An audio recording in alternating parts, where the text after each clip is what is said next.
Hello, I'm Guy Jones, and welcome to the second of my interviews with people in the music industry whose work I like and admire. Born in New York in 1968, American songwriter Cliff Goldmacher is certainly someone who stands out, even though his name is probably better known among artists, producers, and agents than the music buying public.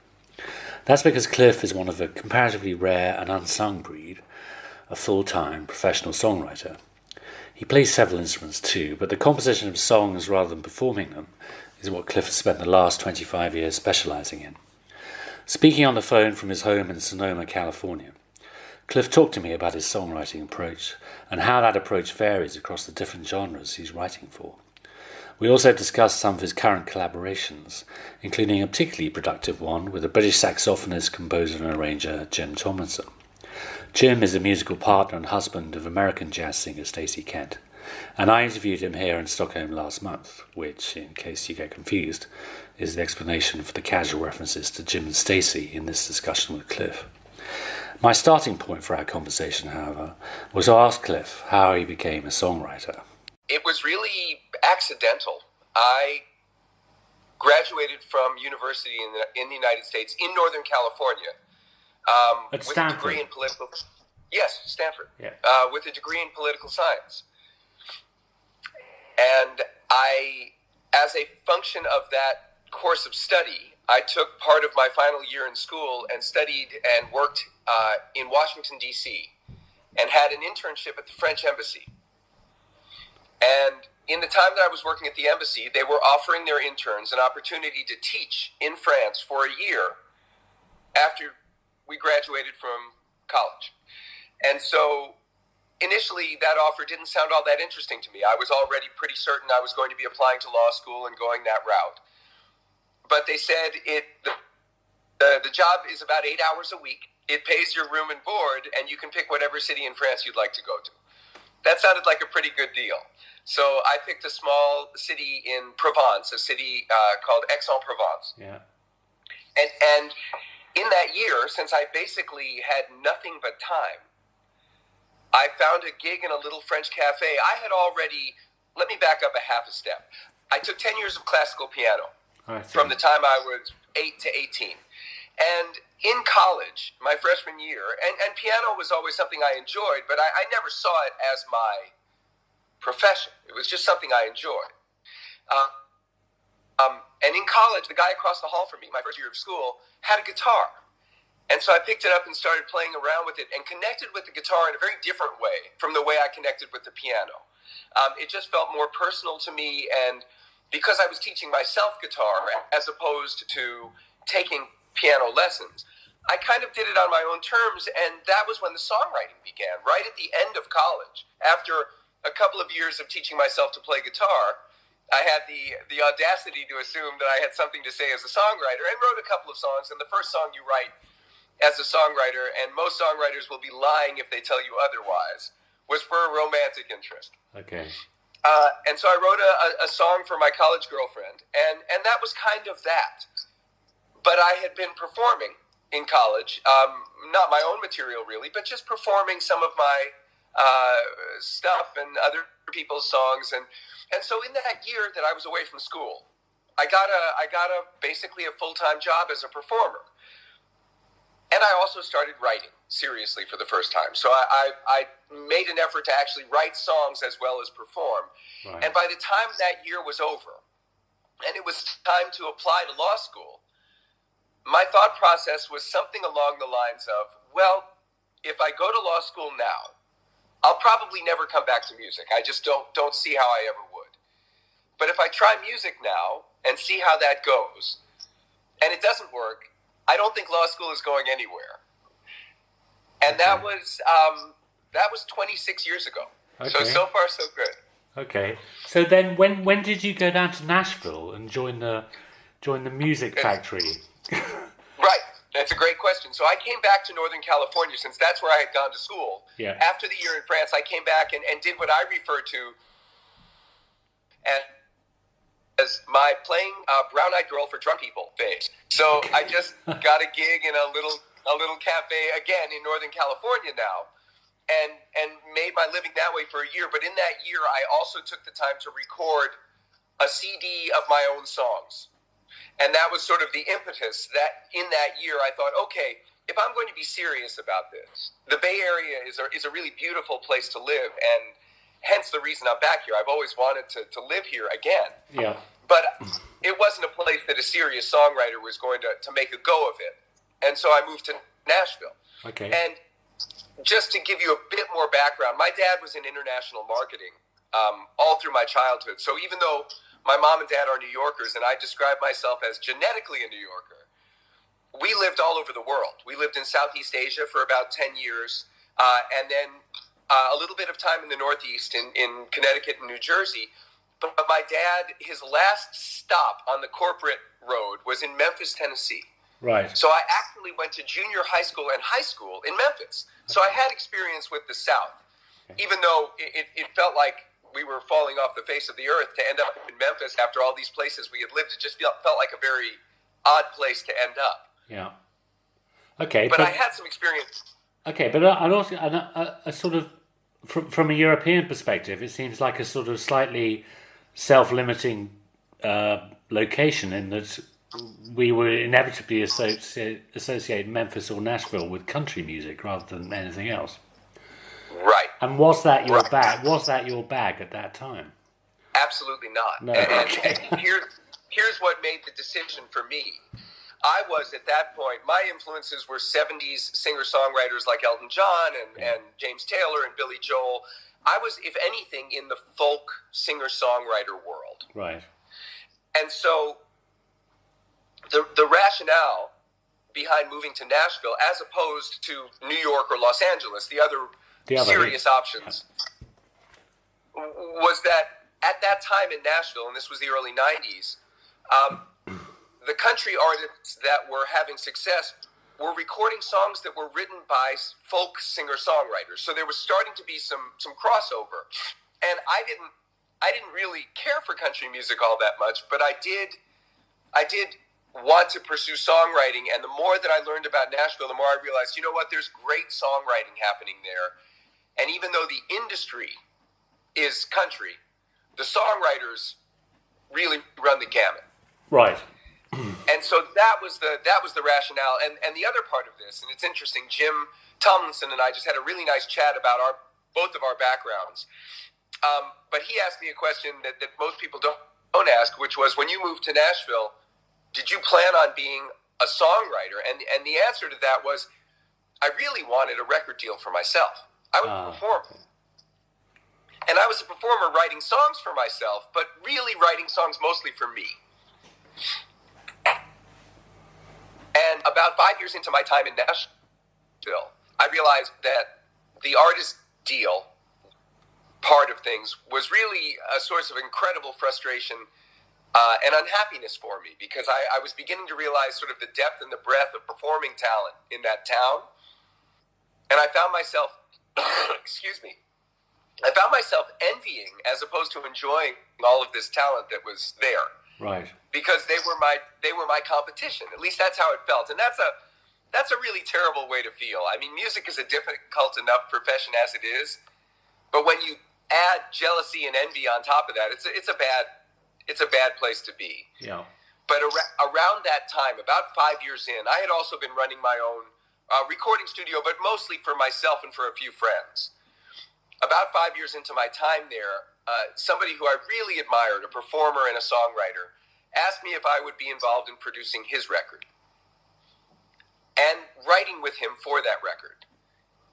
And there was so much joy in that process for me that I realized where my focus should ultimately end up. And that was the moment. It was writing songs with artists for their records and then helping them make those records. So that was the major transition after the transition of moving to Nashville. Was about 5 years in, I realized, okay, what I really want to do is write songs with artists for their records. Okay, because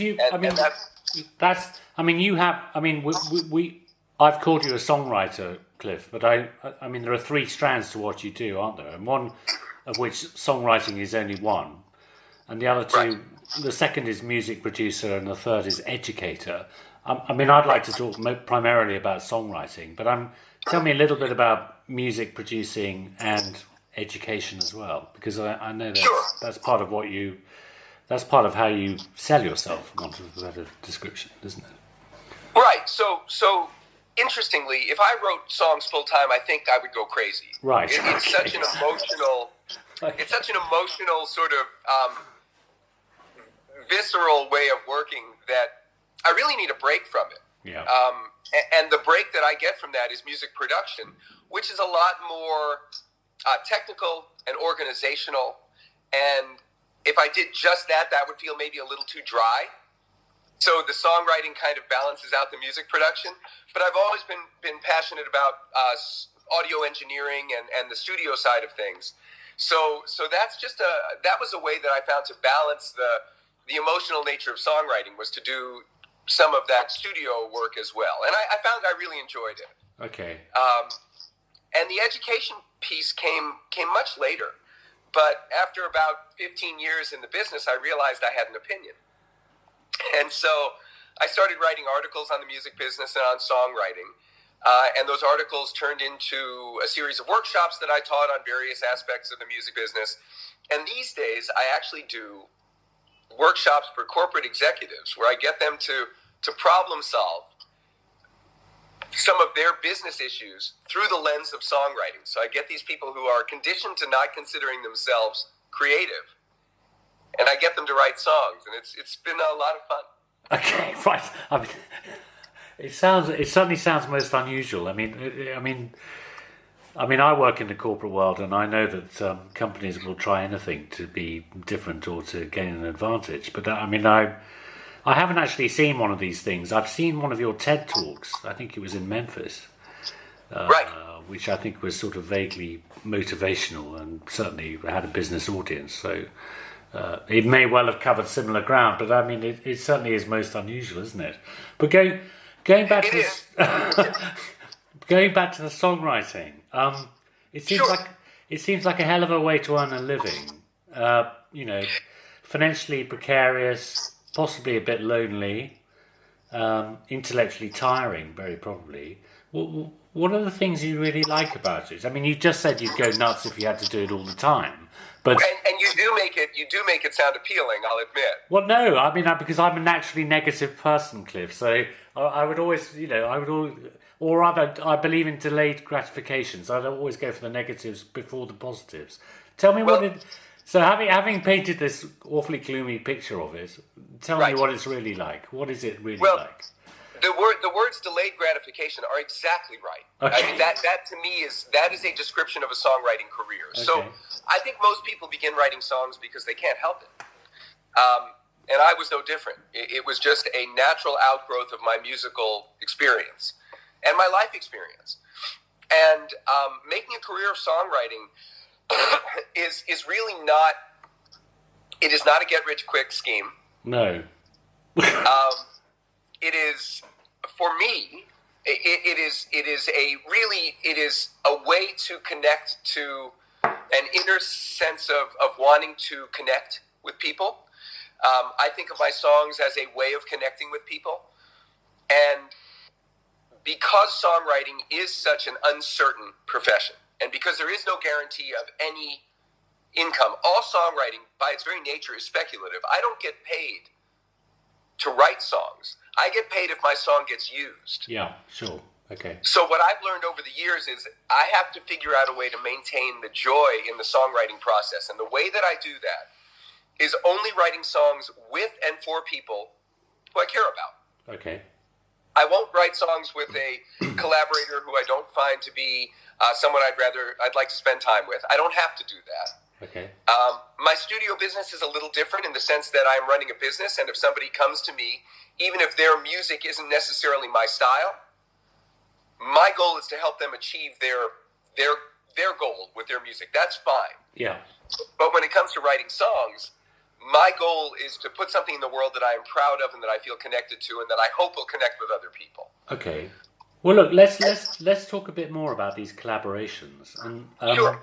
How do they actually come about? Because I notice if I go to your website, which is cliffgoldmacher.com, I could actually contact you and upload an MP3 or something and say, "Here's my song. What do you think of it, Cliff?"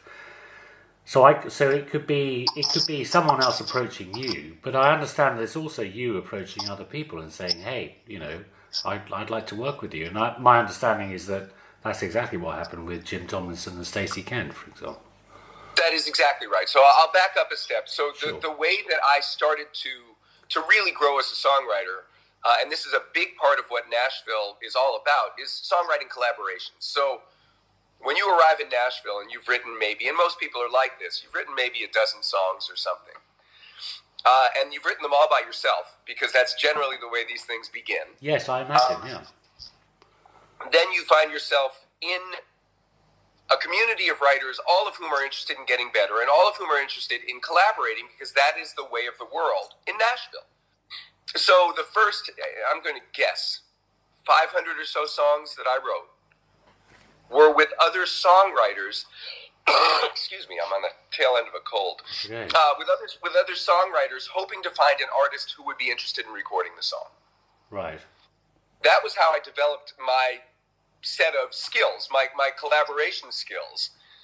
But then I realized that I also brought to the table, since I run a studio, and since I'm maybe a little more adept lyrically than I am melodically. Okay. I'm sort of an ideal collaboration for an artist who is hoping to write songs for their own record, may have a general idea of what they want to say, and a great singing voice and maybe a great melodic sensibility, but don't know how to necessarily articulate it in a way that grabs people upon first listen. Okay, because you've anticipated my next question, which was, who does what in your collaborations? It really depends on the genre. Okay. So with jazz, I am not a trained jazz musician by any stretch. I know what I like, but I don't have, as I like to put it, I don't have those chords under my fingers. I can't. That's not something that I can do. But I love jazz, and I love lyric writing in the style of the Great American Songbook, which, by the way, the sort of rigor of country music lyric writing. And I worked as a staff songwriter for a country music publisher when I was in Nashville. That rigor and that discipline applies perfectly to the kind of lyric writing that was done by Ira Gershwin or Cole Porter or any of those Great American Songbook type writers. Yeah. So when I started to write jazz with collaborators who were more musically adept in that style, the lyric came very naturally to me, and it was a really enjoyable thing. With country or pop or blues or folk, I'm perfectly happy to pick up an instrument, either guitar or piano or mandolin, or I play a few instruments, and help that musical process along. But when it comes to jazz, especially when you sit down with somebody who's as adept musically and gifted as a Jim Tomlinson, my job is really to put the lyric out there and see what he does with it musically. Okay, so tell me, can you illustrate that by example? I mean, and let's take my favourite sort of Jim Tomlinson, Cliff Goldmacher song, which is "Make It Up." Tell me about the genesis of that. I mean, so, how did that happen? I mean, I understand you met Jim at a concert in San Francisco, I think it was, and said, I did. I can take a half step back if you want. Okay, yeah, do. And I know Jim told you a little of this too. He told me a little bit, but not that much, because I'm very interested in your system, Cliff.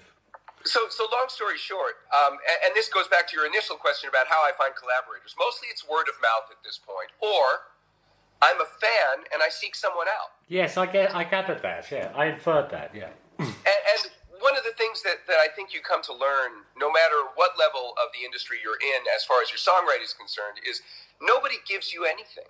It's not, I believed when I first got started that if I were just really good at this, I could sit back and wait for people to come to me, and it doesn't work that way, and it really never has, and it never will. Yeah. So what I've learned is if I'm interested in something, I'll go after it. I mean, the worst that I can hear is no, and I'm no worse off than where I am to begin with. Yeah. But I heard Stacey's voice, and I don't really remember where. Maybe Pandora? And I loved it. I mean, she's just such a gifted artist. Yeah. And her delivery really, really appeals to me as a lyricist, because it is abundantly clear upon first listen that she cares about the words she's singing. So as a lyricist in jazz, that's that's as good as it gets. And her delivery is so beautiful and so soulful, and yet so unadorned. You know, she's not in love with the sound of her own voice. She is in love with telling the story. Yes.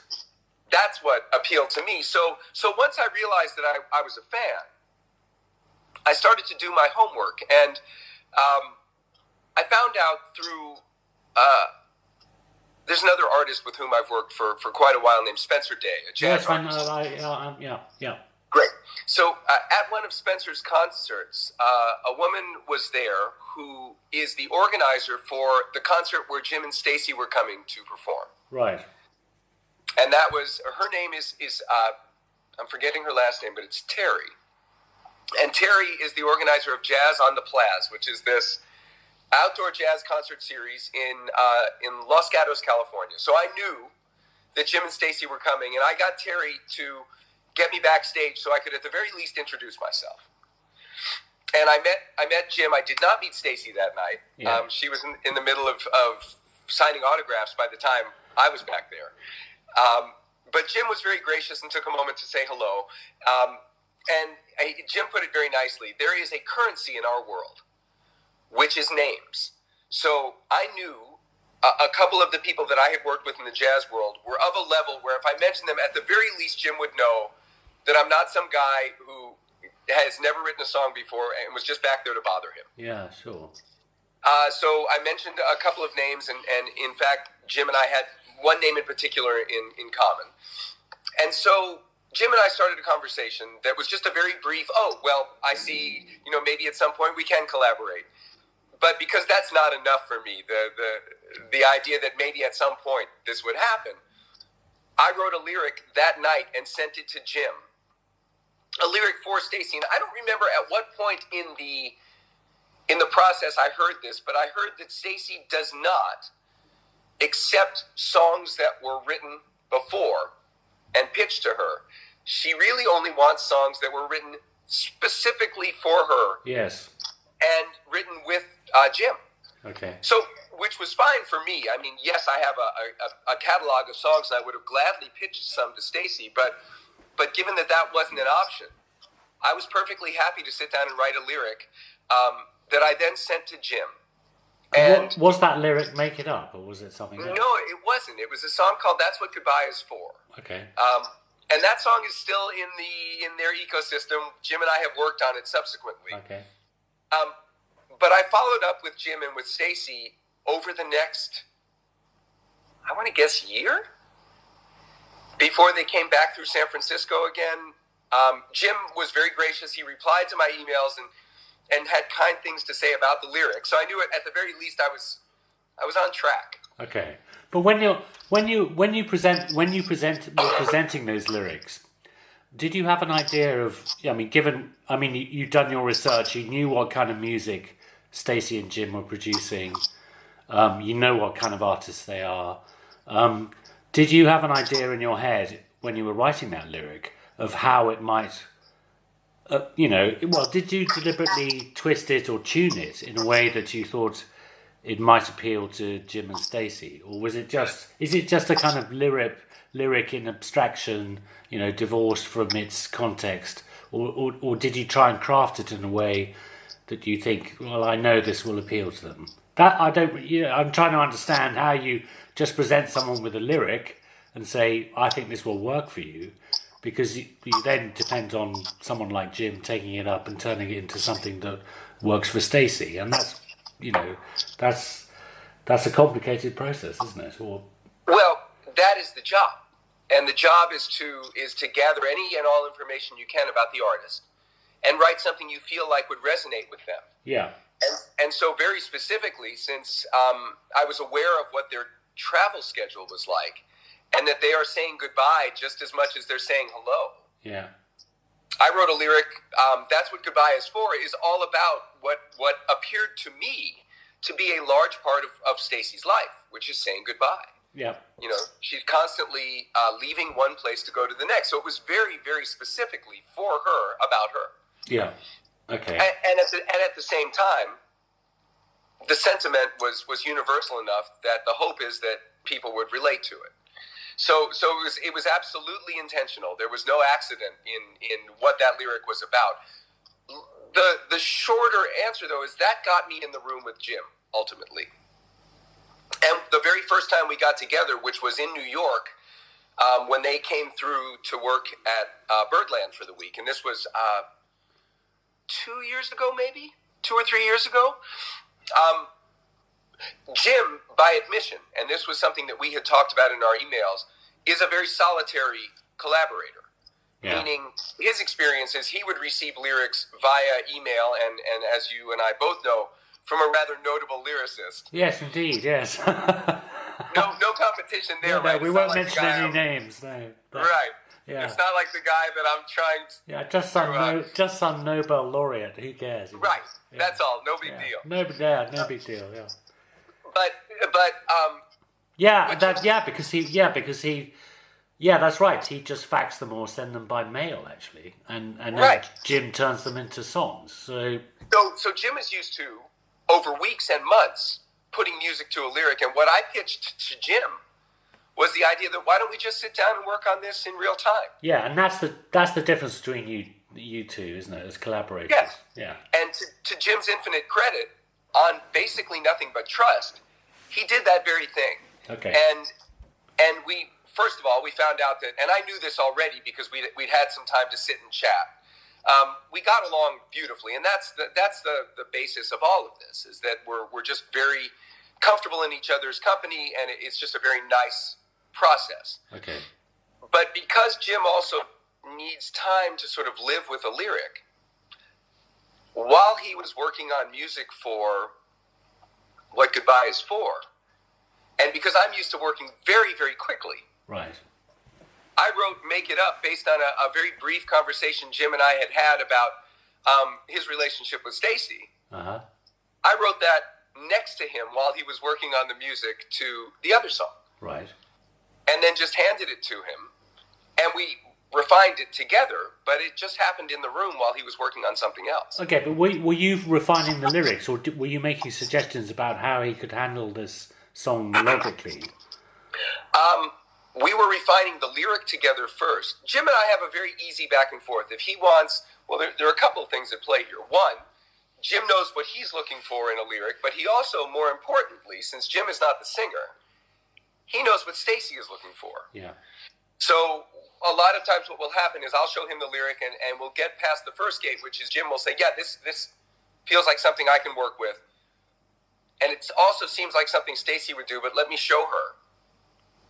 And then we come back and there is some refining in both the lyric and also the music. You know, Jim is he's like a jeweler when it comes to the music. He's constantly whittling it down until it becomes this very, very tightly scripted, beautifully produced musical idea. Yeah.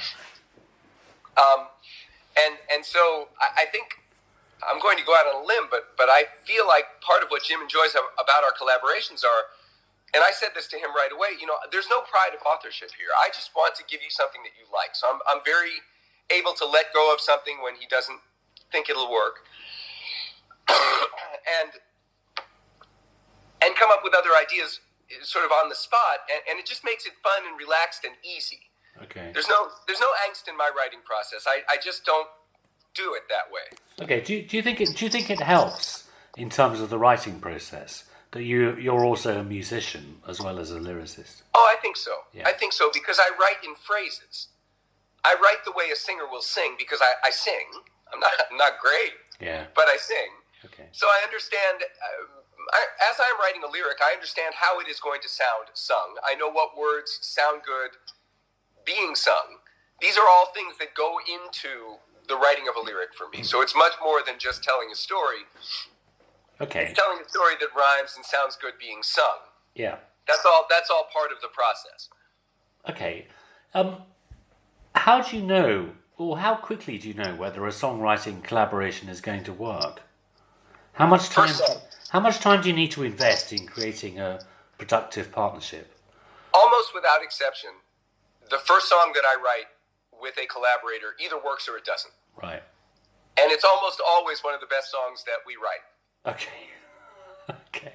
Just sort of the way it works. So to give you an example, Spencer Day, the jazz artist with whom I had my number one. Yes, the single, number one hit. Yes. That was the first song we wrote 20 minutes after we met. Okay. Right. Okay. So okay. Fine. Well, that's very helpful. And is there an optimum number for a successful collaboration? You know, is it always 2 people, or could it be more? I mean, have you worked in larger groups? I have. I've worked with as many as 3. Right. I don't mind 3, but I prefer 2. Yeah. Okay. So 2's company and 3's a crowd. 2's company and 3 is good if the third person is bringing something to the table that the 2 of us haven't. So, for example, my successful 3-way co-writes are where my collaborator and I have gotten as far as we think we can get, and we're still a little stuck. Yeah. At that point, bringing in a third person can be very helpful. Right. Okay. But the ones that don't work are where everybody kind of plays to the same set of strengths, and it doesn't ever really gel. Okay. Okay. How has your approach to songwriting changed over the 25 years you've been doing it? Because I assume, you know, by now, with a quarter of a century of experience, you built up a system of some kind, whether or not you can articulate it. I mean, I can definitely articulate it. Yeah, I think so, because I can see bits on your website where it's attempts to articulate it commercially. I've had enough time to give this real thought, because if you want to be a professional, you have to be able to recreate, at least on some level, a certain quality. And the only way I feel like you can do that without making yourself insane is to sort of understand your own process. But for me, the way that my songwriting has changed the most is I'm just much less precious about it and much more willing to trust my own instincts. Right. So early on, and this is not an exaggeration, I would spend an hour deciding whether the word should be an and or a but. That's crazy, but that's what you do when you get started, is you agonize over everything, and I agonized over everything. Yeah. And now, after doing this so much, you just sort of have this willingness to trust whatever is in the air or in the room that day, and you write the song. And it's if it works, great. If it doesn't work, well, you know, you tried. Okay, but just for the sake of clarity, you're normally your contribution to the collaboration, it tends to be lyrics rather than tunes. It tends to be, yes, more lyric than melody, but there can also be a musical contribution in terms of song structure and chords and musical feel, depending on the style of music. But in jazz, it is almost predominantly lyric alone. Okay. And then looking at the people you collaborate with, without naming names, sure. What are the biggest mistakes that beginners usually make? Oh, they squeeze too hard. They try so hard to get every line to be just right that they forget that they're losing momentum and losing the emotion of the song by focusing so hard on any one thing. So I think most beginning songwriters just worry too much about things they should worry less about. Okay. They edit too much instead of just writing. Okay, fair enough. But you mean in terms of the lyrics or the melody? Both. All of it. All of it. Okay. And then, you know, you looking at your Facebook page, which I enjoy very much, actually. It's sometimes a little bit cryptic, but you drop little hints about how to compose music, don't you? Right. And let me read one or two of them back to you. So the most recent one was, no matter how much songwriting you do, other interests are essential and make your writing better. Yeah. Can you? I mean, I think I know what that means, but shed a little light on it for me, Cliff. There's a term that we use in the songwriting world, which is going on input, which means if you're constantly on output, if you're constantly writing and creating songs, and you're not spending any time living your life or doing anything worth writing about, it becomes very hard to keep going back to the well. Sure. So I think of living a well-rounded life as going on input, on giving yourself a wealth of experiences on which you can draw. Okay. And yet when I look at your songs, Cliff, I think probably a majority, and please correct me if I'm wrong, a majority of them are concerned with relationships, and oh, sure, they're not really about other subjects, or the other subjects are very much in our minority. So well, in that sense, I wonder how many books do I need? Well, okay, I can, yeah, okay, no, fair enough. I mean, I could live in a bubble, couldn't I? I could do absolutely nothing. I could never read a newspaper. I could never read a book, but I could probably talk about relationships until the cows come home. I've got news for you. I think almost every song is about relationships. Yeah, I know it is. I know. So I think there are other things that inform it, but I had a co-writer come in one day and he said, so are we going to write another song about love and people? That's all we do. Well, yeah, but isn't that just terribly hard, without slipping into cliche or... The trick is to avoid cliche. Yes, yeah. I agree. That is the art in it. Okay, well, we'll come back to that in a minute. And then some of the other advice is it's not unusual for a song you've written 5 years ago to get cut. Be patient. Mm. So there's this, when you're passionate the songs about get something, better if you leave them stewing in their own juice. I couldn't say whether they get better or not, but I can tell you that nothing happens as quickly as you would like it to when it comes to songwriting. So Right. I wrote songs for 15 years before an artist on an established record label recorded one of my songs. But once that happened, songs that I had written prior to that ended up getting recorded.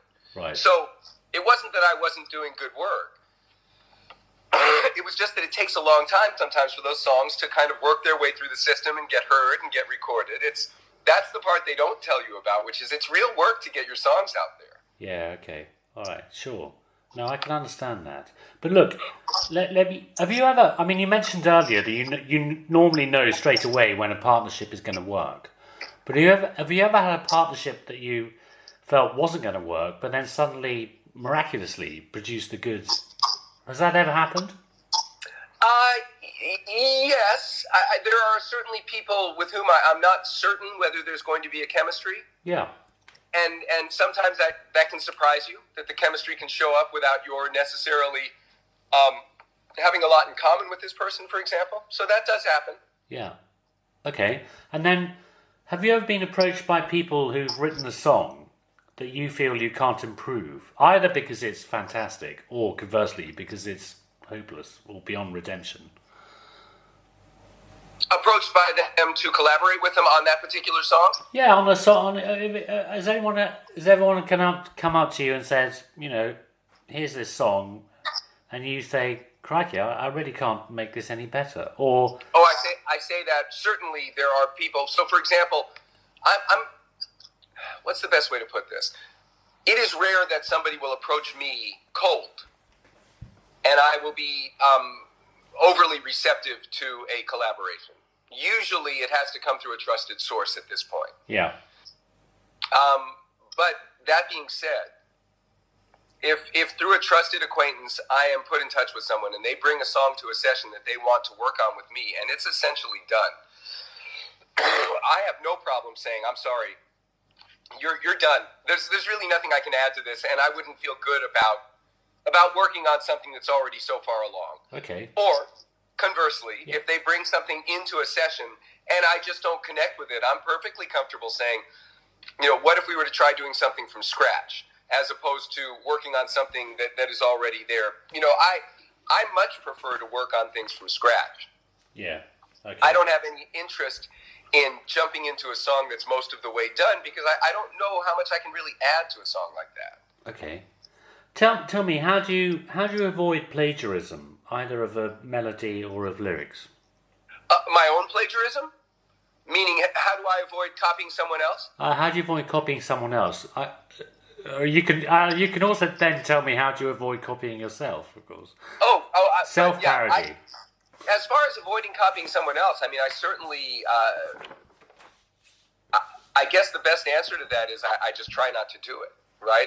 When I think of something, I don't spend a lot of time worrying if I've heard something before. I'll create something, and if for whatever reason and I can't, this is extremely rare.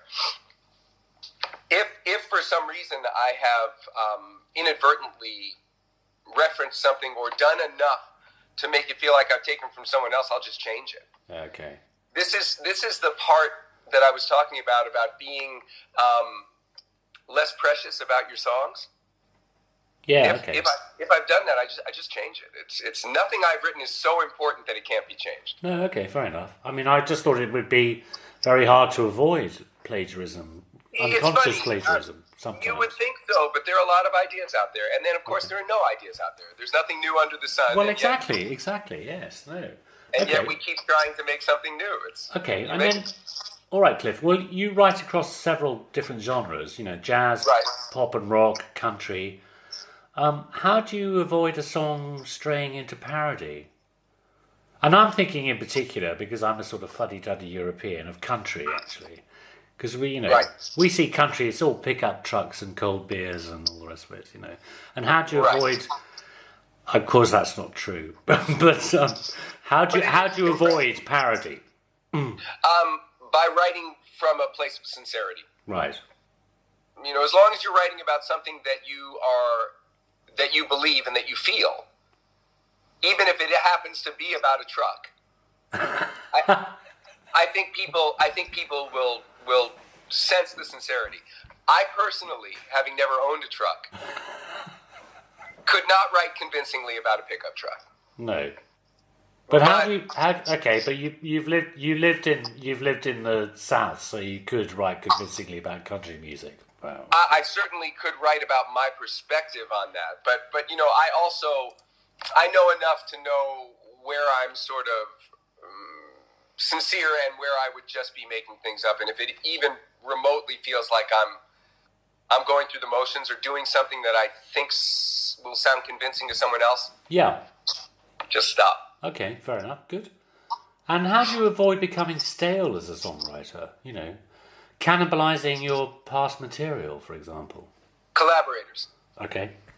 That's really the simple answer, because every collaborator brings something unique to the table, and that prevents me from doing the same thing over and over again.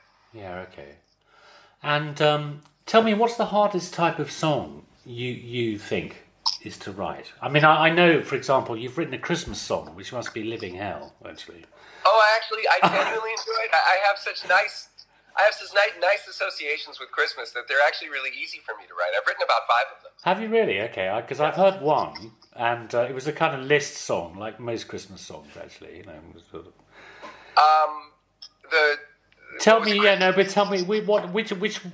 sort of song do you avoid like the plague? If some guy comes up to you and says, I want to do a Christmas song. Okay, so your reaction is great. I'm very happy to do that. Yeah, no, there are very few songs that I avoid. I don't have a... I mean, I will tell you that I would not feel comfortable writing a religious song necessarily. Yeah. So my songs around holidays are more about the shared experience as opposed to a religious song. Yeah. But that's just because I am not an overtly religious person. So that's something that I might not write. Okay. That was going to be my next question. Are there any subjects you actively avoid when? Yeah, because any subject that does not ring true with me, that doesn't feel like I can speak to sincerely, I'll just avoid. Okay, but do you welcome the opportunity to court controversy? For example, by writing about, anything political or contentious? Just not my style. It's not your style. So no. If I come to you and say, I've got this great satirical song about Donald Trump, you just say, no thanks, I'll pass on. I don't even like saying that guy's name. No, I'm not trying to make a point about the president, but I'm just subjects that you would just steer clear of. Yeah, politics is one I generally stay away from. Politics, religion. Yeah, you know what it is? Think of songwriting as cocktail party conversation on some level. Okay. And I don't want to be the guy bringing up politics and religion at a cocktail party. Okay, but you advocate that people read books, that they... Oh, sure. They look around them. A lot of books have got very controversial subject matters. The best books probably have. If someone says, well, I've read, War and Peace, I want to write a song about it. You say, what would you say to that? Make it oblique or Make it so oblique as to be, untraceable, or go for it full on? That's a good question. I will say that I'm not afraid of writing about topics that are sort of dense, but politics as a rule is not a topic I care to write about. It's just not something that. And there are songwriters who do an absolutely beautiful job with that sort of work. But here's a better way to put it. I tend not to write topical songs. Yeah. I write songs that tend to be more evergreen. Sure. At least that's the goal. Okay, so that's why there's a preponderance of relationship type songs in your repertoire. Sure. Okay. Sure. How important is the feedback you get from other people when you're working on a song? And I don't just mean the collaborator. Do you seek feedback from other professionals or other musicians? I did early on. You did? Okay. But I don't anymore. No. You just run with it. If it feels good for you. That's it. And at some point, I think as a songwriter, you get to that place where you just have to trust yourself. Okay. Because if you live your life as an artist, making sure that everybody is on board with what you're doing, I think you run the risk of diluting your work. Okay. So I, with the exception of my collaborator, and it's extremely important that my collaborator and I are on the same page. Yeah. While it is nice to hear that somebody likes my music, it doesn't necessarily matter. Okay, fair enough. Good. Are there any differences in your approach when writing songs in different genres, say between jazz and country? There are some sort of unwritten rules about what works in a different genre. Yeah. One of the things I like about jazz is you can have lyrics with words that are more than 3 syllables if you want. Okay. Whereas country is very plain spoken and very story based.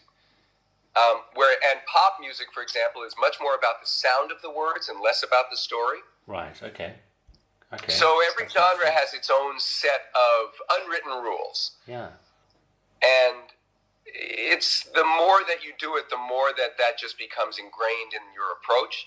But early on, it was a very conscious decision. Oh, okay, I'm writing a pop song now. I have to make sure that, the words sound really good. And maybe the story isn't as important as long as it sounds good and the melody's really interesting. Yeah, okay. Well, that's an interesting point. Yeah, that's a very interesting point. Because country songs they usually they're marvellous, aren't they? Because they're sort of 2.5 minutes of a perfect story. It's astonishing, actually. The best ones are. Yeah. Yeah. Yeah. Okay. Tell me a bit, Cliff, about the post-creation process. You've created this song. How often are you involved in recording the collaborations? Because wearing your producer hat, or even instrumentalist hat. That's a great question. I would say that probably about half the time I am also the producer on the project. Okay. So I'll write the songs with an artist and then also record the recording for the artist, and then the two of us will try and figure out a way to get that recording out into the world, whether it's through a label, whether I have a small label, so I've approached it that way before, or looking for a bigger label and getting them interested. It's a little bit of everything. Okay. When you're doing that, do you ever worry about railroading the artist? That I worry about it because I would never want to do it. I mean, I feel like the whole idea would be a collaboration where we both feel equally enthusiastic about what we're doing. Otherwise, why bother? Yeah. And I've certainly, by the way, been in a position where I've worked with an artist and they are less enthused about the work that we're doing. And what I've learned over the years, and I've kind of learned it the hard way, is you just have to move on. Okay. A very, very successful music producer once told me that you can't want an artist's success more than they do. And he was right. Okay. So if they're not willing to do the work, you're really setting yourself up for a lot of disappointment. Okay. So I'm careful to make sure that I'm working with people who are equally motivated. Yeah, sure. Do you think it's a lot of jazz people I know? They deliberately avoid recording a song until they played it in concert. For 2 or 3 years beforehand. As a way of making it better, seeing what the reaction is. playing with different improvisations. What's your view of that? I mean, do you think it can be too early to record a track, and that it helps to sit on it? I think it works both ways. I've certainly tried it both ways. I've actually done a lot of projects where I'll give you an example. I have a jazz project that's available online called the Lifeline Quartet. And this is a collaboration that I have done with a San Francisco-based composer named Joel Evans. And Joel and I wrote a half a dozen songs and decided we wanted to get them out there. So we recorded an album with a singer and a group of studio musicians and put the album out. But this is not a live group. They're not a real group. That's hence the Lifeline Quartet. Yeah. So it never got a chance to be vetted. Yeah. And on the other side, you've got people like Jim and Stacy who are constantly on the road and constantly vetting their songs with live audiences and refining the songs before they record them. And I think both work. I think there's something to be said for both approaches. Okay. So it probably depends on the individual composer, or I think it depends on the individual artist, really. Yeah. And what the artist is most comfortable with. Okay, right. How do you make sure you're paid? It's a great question. So because this is a legal and a technical issue, and it probably covers a whole host of other things as well. It is, and it does. I think the short answer is that once enough good things started to happen for me, I was able to align myself with a music publisher who does what is called an administration deal. So I own my own publishing, but I give a small percentage for that away to a music publisher who is experienced in the world of licensing and all of the ins and outs of making sure that I, as a songwriter, am paid for my work. Yeah. So I've got a music publisher who administers my catalog of songs. Yeah. Okay. All right. I mean, that's a podcast on its own, probably. Right. That's one that I can speak to on some level, but on another level, I know just enough to know I'm glad I've got somebody minding the store. Yeah. Okay. So all right. And tell me, in terms of, I mean, you need this thing to pay off at some point, don't you? Unless it's purely a hobby. Is financial reward in songwriting? Is it a question of is it about volume, having a large number of reasonably popular songs, or is the real money in writing just a few blockbusters? Like the next White Christmas or Every Breath You Take or something, which I understand Sting made about $12 million from or something extraordinary like that. Right. Well, the richest guys in the band are always the guys who wrote the songs, aren't they? They suddenly sort of veer off from the others here. In answer to your question, I think it's volume. It is volume. Okay. I don't like the idea that all you need is one good song, because I think that sort of belittles what it takes to actually get songs out there in the world that are generating royalty income for you. Okay. I think that even the most successful songwriters, the actual percentage of songs of theirs that are doing the lion's share of their royalty work is very, very small. Okay. But I think that it is built on the back of a large catalog of work. I refer to it as reaching a critical mass of effort. Yeah. Okay. All right. So it's good to write as much as you can. I think so. Yeah. I mean, there may be somebody out there who wrote one song and it happened to be, White Christmas, although Irving Berlin certainly wrote plenty more than that. Yes, of course, yeah. But, and many, many, many more that we never heard. But exactly. I think the reality is that it's volume and that it is a critical mass of effort. Yeah, okay. Let me bring you a bit further up to date then, and let me ask you about the current environment for songwriting, and in particular technology. I mean, how has technology changed the way songs are written? The way songs are written? Because yes. I mean, one, in terms of the writing process, and then second is the way music is actually consumed and bought. It's both. So for me, the fact that recording technology is so accessible now and so affordable, good recording technology. Yeah. It is not unusual at all for me to write and record a song in 4 hours. That is that is not uncommon. Now, in certain instances, when I work with someone like Jim, where we're much more sort of methodical about our approach and we're not really recording as we're writing, that takes longer. But the lion's share of my work is written and recorded in a very short period of time. And I'm also, I work on a computer as opposed to writing longhand. Yeah. Which, when I first started writing lyrics on a computer, it felt a little soulless. So I make sure that and this is true, I actually get up every day and write in a leather-bound journal with a fountain pen so that I connect with the art of being a writer. Okay. But for ease of use and for effectiveness, there's nothing that beats writing a lyric on a computer, because you can cut and paste and move things around and change things very quickly and go back to things. Yeah. So technology, I think, and I happen to be a big fan of technology, I think technology just makes the process, for me, it makes it easier and faster and more flexible. Okay, and then the second aspect of technology, as I mentioned, is the way music is actually consumed. So, for example, how has streaming affected the way people write songs? Because the people who put together playlists on Apple Music or Spotify or any other platform are looking for certain attributes, aren't they? An early hook, no introductions, short verses, whatever it is that helps you. Interesting. Does that influence you, Cliff, when you're writing a song yourself?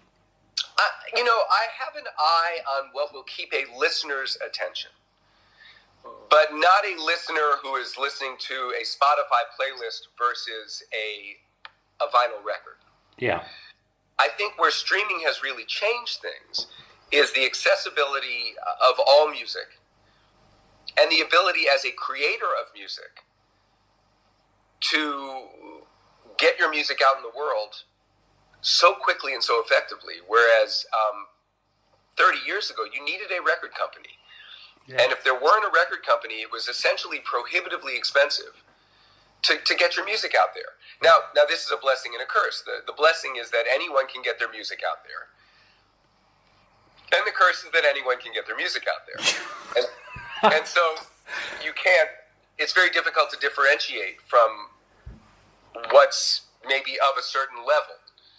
So you have to use other methods, marketing and relationships and all the other things that come to bear on really selling anything, not just music.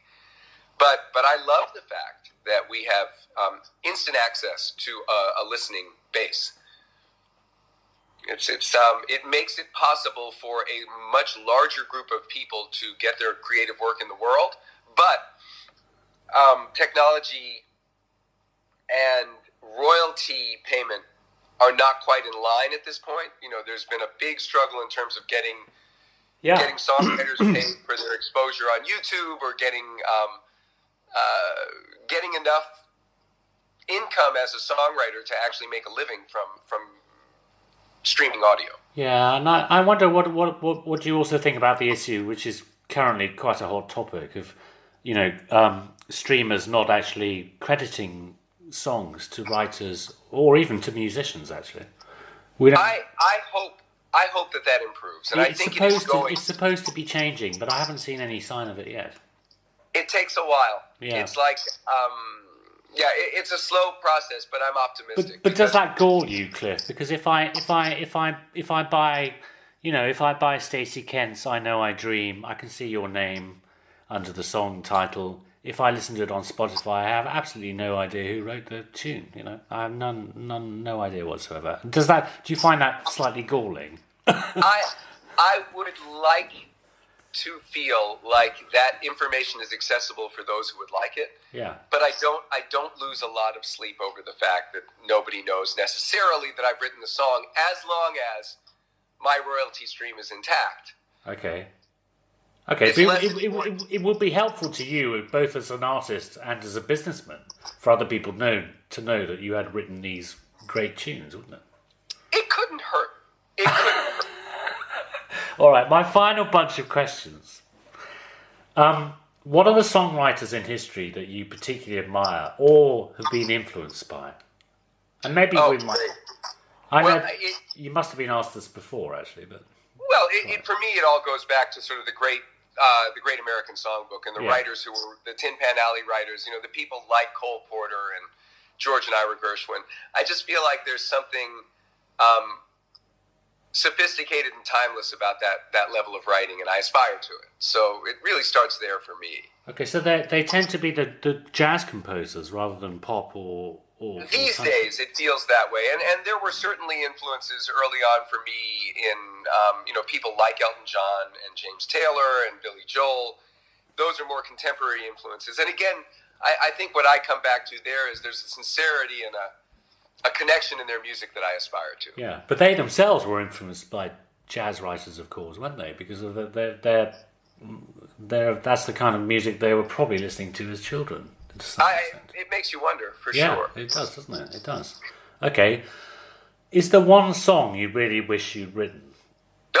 I say this all the time. My girlfriend laughs every time somebody asks me about a particular song. My response is generally, I wish I'd written it. Okay. But one song. Not one song, but I don't know, by a particular songwriter or. I think that the song "Smoke Gets in Your Eyes" is okay. absolute genius, especially lyrically. Okay. Lyrically, because it's a clever lyric. Because it's more than clever. It's emotional. It's so tightly crafted. When your heart's on fire, smoke gets in your eyes is a genius level line to me. I'm trying to think. I'm trying to think of the lyrics. They asked me how I knew my true love was true. Yeah, right. It's smart, isn't it? It is smart. Okay, and yet it's not clever at the expense of being emotionally sincere. Clever in and of itself to me is a wasted effort if there isn't some germ of sort of humanity in it. Okay. Well, jolly good. When you look at these successful songwriters like the Gershwins and Cole Porter and everybody else, or for that matter, Bernie Taupin and Elton John and Billy Joel, are there character traits that you see that they have in common, and that to some extent you try to emulate? What are they good at that you admire? What is it's funny. The first thing that comes to mind, and it's not really a great answer, but it's the first thing that comes to mind, which is they just didn't quit.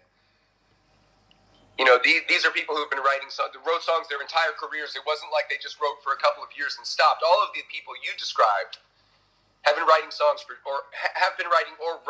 songs for decades. Yeah. But in terms of the things that I admire, I think certainly an intelligence in the lyric writing and an emotionality, if that's a word, an emotionality in the melodies, just something that makes them resonate with a large number of people. Yeah. Okay. But the first thing that comes to mind is that they just didn't quit. No. And they worked extremely fast as well, a lot of these people, didn't they? Which I happen to like. I do like that approach just because I feel like it keeps me out of my own way.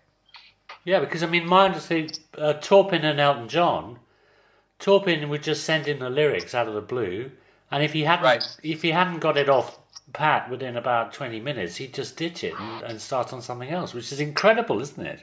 If you think that all those glorious songs, or from Elton John's heyday anyway, from the 70s, Yellow Brick Road, all that, Madman Across the Water, they're all tossed off in about 10 minutes. It's incredible, isn't it? Well, here's what I love about that. There was a hit songwriter in Nashville who was asked how long it took him to write one of his hits. And his answer was 3 hours and 25 years. Okay. Yeah, okay, right. Yeah. So yes, I mean the actual spark of creation happens very, very quickly, but again, it is sitting on that aforementioned critical mass of effort. Yeah. That allows someone to know, okay, I've got it. I've followed the golden thread and created this thing because I know what that looks like, and this is it. Sure. Okay, just three final questions, all right? Final. Right. Can you listen to music purely for pleasure nowadays, or do you tend to see what's might it make you sort of groan or feel envious, or are you always listening to it with a professional hat? It depends on the style and the genre. I listen to a lot of classical at home, and I listen to a lot of instrumental jazz. Right. And I do that because I don't know enough to have an opinion. Okay. So for you, that's like a kind of, it's not, that's a kind of, aesthetic diversion where you don't have to. Yeah, okay. It helps take your mind off the technicalities. That's exactly right. Okay. So can you hear a song? Well, if you're listening to a song in a genre that you are familiar, that you work in, like vocal jazz or country, can you listen to a song without wanting to change it or think, I think they should have done this a little bit differently? There are certainly songs that are in genres with that I work in that I love and wouldn't change a thing. But there are certainly others where I think I might do something different. Do they end up driving you nuts? Every time you hear it, you think, "Oh my God, I can't! How could they have done this?" I stopped listening. You stop listening, okay, all right. But music, other people's music, in which you're not involved, still gives you pleasure in the same way it would give. Oh yeah. Yeah. I don't listen to a lot of the radio. I don't listen to a lot of what's happening now. But if somebody, I'll give you an example.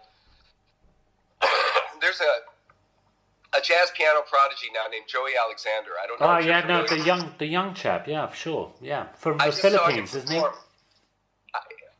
He's from Indonesia. The Philippines, isn't he? He's from Indonesia. Oh, Indonesia. Sorry, yeah, that's right. I just saw him perform in New York when I was there. Okay. And that was just a joyful experience. This kid it was like a finger came out of the clouds and just touched him. Uh-huh. He was miraculous. And so that was for me, that was a very joyful experience, and there was no editor in my mind. No, yeah, sure. But then he's playing the Great American Songbook, isn't he, basically? No, he's actually writing his own material as well. Is he? Because he's so incredibly young. I thought he's only about 14 or something, isn't he? He is. That was my favorite. One of my favorite things that he said is, I'm going to play some originals for you now. Okay, I didn't realise that, because I thought the whole sort of Joey Alexander thing was a bit freaky, I think you would do well to give him a listen. Yeah, no, I'll act on that. My final question: what's the Cliff Goldmacher composition you're most proud of?